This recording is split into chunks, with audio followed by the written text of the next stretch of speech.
Hola, veus, el Segrià ha sumat 74 nous positius per Covid-19 en 24 hores i acumula 2.615 casos des de l'inici de la pandèmia, i és que aquesta comarca acumula prop del 60% de tots els contagis que s'han registrat a la demarcació de Lleida des de l'inici de la crisi sanitària. Pel que fa a les dades, a la província de Lleida s'han registrat 84 casos nous, un d'ells a la regió de l'Alt Pirineu i Aran i la resta a la regió sanitària de Lleida, amb el que ja són 4.526 positius en total. Pel que fa a les víctimes, la regió de Lleida ha sumat un mort més i ja són 241 en total.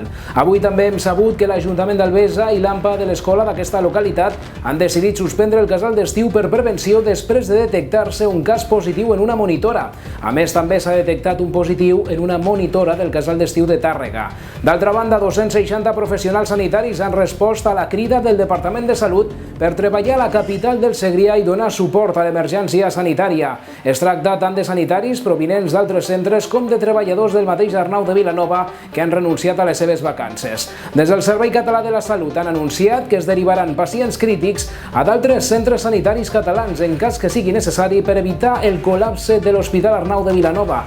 Encara en l'àmbit de la salut, destaquem que un equip d'atenció primària de Lleida repeteix aquests dies els cribatges en residències del Segrià. Esperen poder fer testos a tots els usuaris i treballadors dels 33 centres de gent gran de la comarca en 2 setmanes.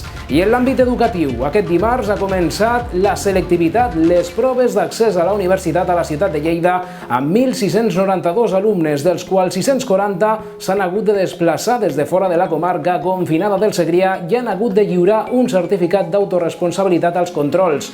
Enguany, el coronavirus ha fet que la selectivitat sigui atípica, ja que els exàmens se celebren més tard de l'habitual i seguint mesures sanitàries. Els alumnes han entrat al recinte amb mascareta i també se'ls recomana utilitzar-les als exàmens.